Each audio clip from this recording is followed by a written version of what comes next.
YouTubers. You are watching NTV at 1.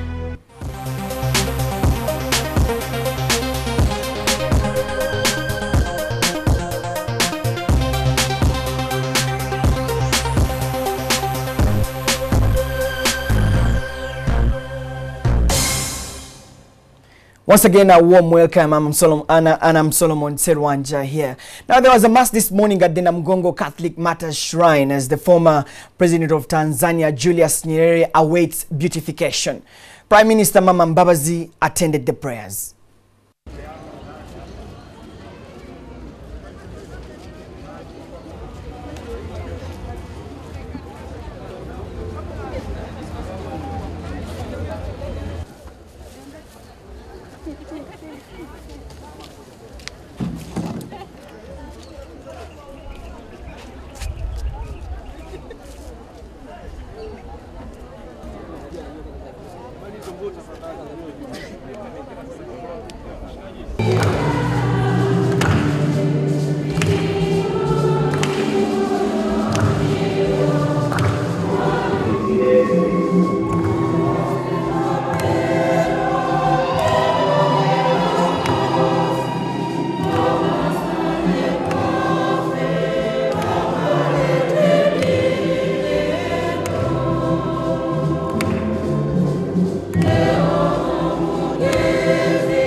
All fight against the hedonism, having pleasure out high school, sex done for pleasure, not for procreation, good for money, for food or drink, greed or power.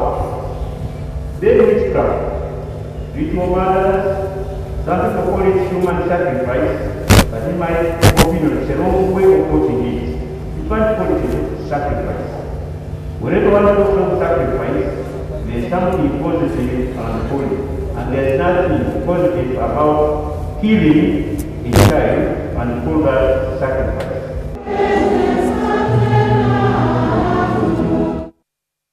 Team is in Ntvuganda and we are following the events closely, so be sure to join us in the subsequent bulletins for the latest from Ntvuganda. But moving on, the Uganda Debt Network, a civil society organization, is calling for tough legislations to regulate classified expenditure by government agencies. Now, government has once again been criticized for seeking supplementary budgets which distorts budgetary plans and affect some vital sectors. The NGO wants an expeditious legislation of the Public Finance Bill, which, if passed into law, will enhance fiscal prudence and provide a platform for the transparency management of oil resources.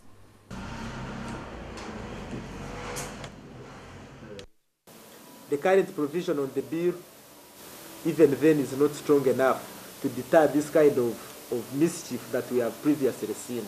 So we think it is an area that needs to still be studied so that we provide for stronger deterrent measures against the abuse in the guise of classified expenditure.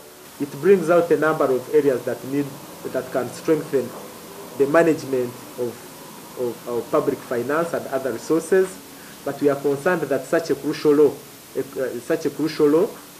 is actually up to date simply in the form of a bill. We think that this needs to be looked at more expeditiously.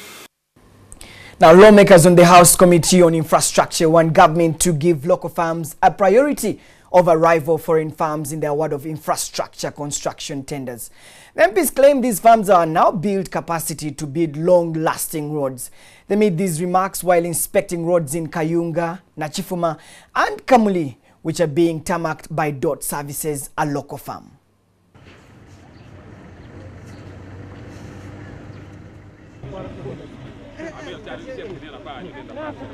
I've always thought that these facilities, magnificent facilities, are meant for only international companies. But today I've seen the quarries, the quarry in Semuto, I have seen this camp here, another one in Namamve, and all the construction gained by our local contractors. This is something good. We have always encouraged government to develop local capacity to construct our roads, such that at one point when all the international contractors go, we shall have our own to construct our roads. We are appealing to the government that they should take care of the local companies, because we have started this industry from zero, and we have taken up to a certain stage where it can stand and say we are proud to be local contractors, and we are expanding from this country to another country. We really see it as unfair trade practices.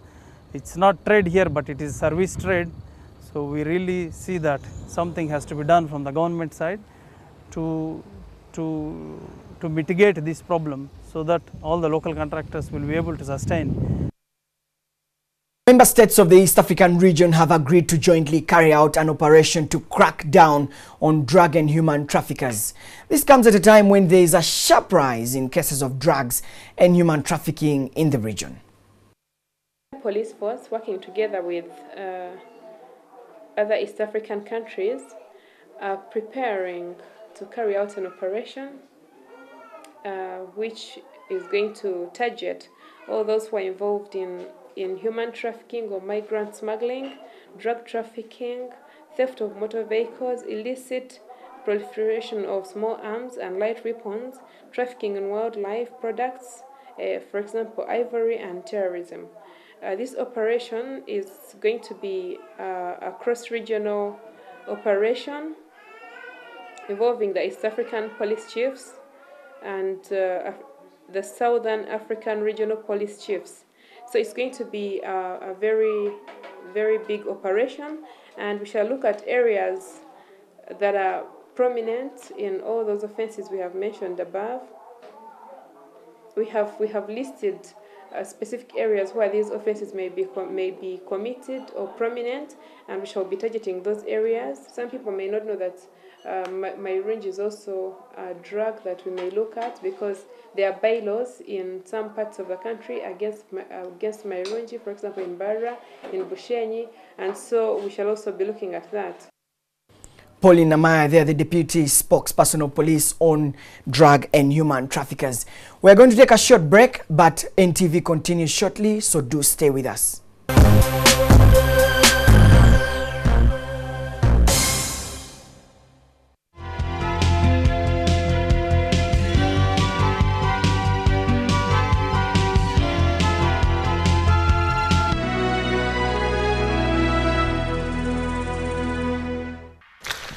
Smelling nice and being tough can go together. The freshness of fabric conditioner is now combined with the best ever stain removal of Omo. New Omo, best ever stain removal with fabric conditioner freshness. Running out of airtime can happen to anyone. The next time you recharge, simply dial *161# to get going again. On the next episode of Tuwaye. Telex free yakutteyo n'oteekamu ssente. Era ekikyayavuwaza bano abantu n'obusente bwabwe obutono baagoba ddiiru, baagoba ssente, era ng'abali mu zzaala. Wakyaliwo omukisa ogw'oyo atasomye okufuna omulimu mu myaka 10 mu maaso. Sometime ago walinga olowooza nti omuntu bw'agenda n'asoma aba amaze. Bwekyabanga era oli yagenda n'aga nti education is abamu n'emirimu baagisanga abali myaka 5 n'okusuga basanga babateekekidde emirimu bitongole. Education is the one ng'oggulawa tolooza ti you can't have every key opening everywhere, so you must be careful. Gava education cannot be a master key. Eyina by'oggula naye si master key. Buli kimu si master key. Right. Tuwaye.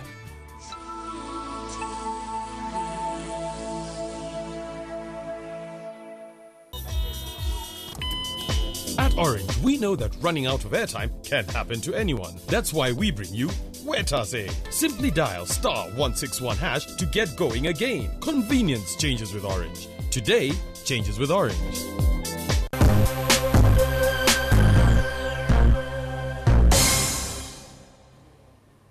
Welcome back from that short break. Now, hundreds of Christians made a pilgrimage to Mityana district to pay tribute to Noah Mawagali, one of the Ugandan martyrs who was killed in 1886 for refusing to renounce his Christian faith.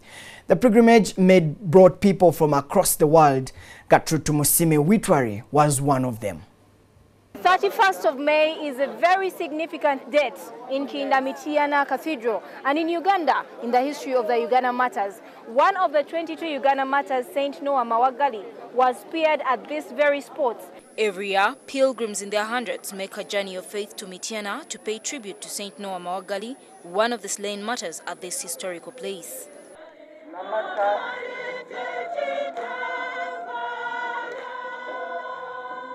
The prayers today were led by the Mityana Diocese Bishop Anthony Ziwa. Mityana Diocese is home to 3 of the 22 Uganda martyrs who were killed for refusing to renounce their faith. They are Noah Mawagali, Matia Mulumba, and Luka Banabachintu. They were martyred in different areas. We glorify that God, our God and the God of the martyrs, the one who enabled them to be strong, to remain firm and faithful. The place where the present-day Mityana Cathedral stands is where Noah Mawagali was killed on 31st May 1886, just 6 months after he was baptized. Noah Mawagali, the leader of the community, came out of the house and he met these soldiers, asked them politely what he could do for them. They answered that they were looking for Christians, and Noah Mawagali with open hands said, "Here we are." And he was speared. A chapel was built at the spot where a tree on which Noah was tied stood. A portion of the tree is found inside this chapel. Bishop Ziwa described St. Noah as a courageous martyr who inspired them to strengthen their Christian belief. Noah Mawagali was brave with the words "Tutuno." This pilgrimage prayer focused on praying for the institution of the family, drawing lessons from the family in which St. Noah was raised. The pilgrimage has brought together Christians from Nigeria, Malawi, Kenya, America, among others. Noah was one of the martyrs of Uganda, which we acknowledge and celebrate. And I felt that anybody who gave up their life for their religion deserves to be honored. It's something of joy to come and see our brothers and sisters in Uganda. We are all one family. Gertrude Tumusime with Kwari, NTV. Thank you very much, Gertrude Tumusime Uitwari, for that piece. Now, a woman in Kamuli district escaped from the jaws of death after her husband hacked her. Amina, a 35-year-old, was cut with a pang by the husband, who suspected her of being unfaithful to him after she bought a new cell phone. Amina is hospitalized as police continues to hunt for the husband, who is on the run.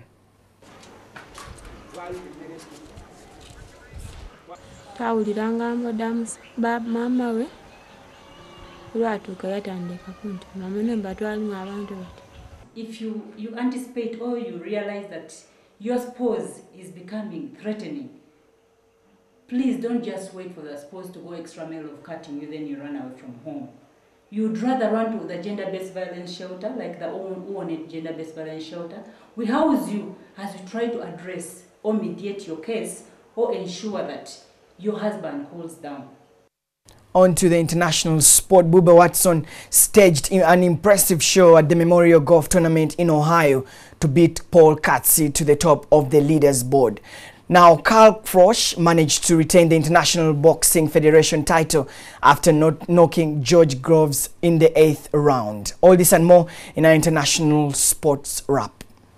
England's Paul Casey lost his 3-shot halfway advantage as Masters champion Bubba Watson moved into the lead at the Memorial Tournament. Casey carded a 4/69 in the 3rd round in Ohio, including 3 bogeys and a double bogey. That allowed American Watson to secure a 1-shot lead with a 3/69. His compatriot Scott Langley is second, while Northern Ireland's Rory McIlroy is 6 shots off the pace after carding a 69 on the 3rd day. In cycling, Nairo Quintana is on the brink of Giro d'Italia victory after maintaining his lead over Rigoberto Urán as the last stage draws close. The 24-year-old leads fellow Colombian Urán by 3 minutes 7 seconds ahead of today's race in Twiste. Francisco Bongeno was challenging Rogers for victory until he was pushed by a spectator. Australia's Michael Rogers won stage 20 ahead of Italy's Franco Pellizotti. Another Italian, Francisco Bongeno, was challenging Rogers for victory until he was pushed by a spectator. In boxing, Carl Froch knocked George Groves out in a huge right hand in the 8th round of their rematch in front of a British record 80,000 fans at Wembley Stadium. Charlie Fish saw enough! What a shot! In doing so, Nottingham's Froch retained his IBF and WBA super middleweight titles and erased the controversy of their first encounter. Froch won in Manchester last November via a controversial 9th round stoppage, but there was no room for debate this time. That's all we had for you for NTV at 1. Have a blessed and a good afternoon.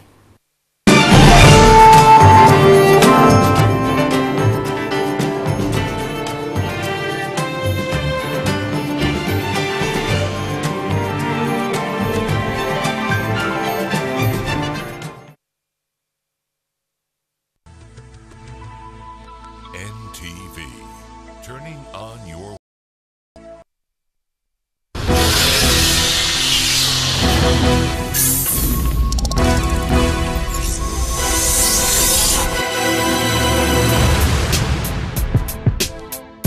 Greetings, ladies and gentlemen, boys and girls. This is a news beat presented to you by Ladies Like and Survivor. Follow the beat from the studio to the street. Info with the flow, keep you sharp and in the know. Sit back, relax, enjoy the news, follow.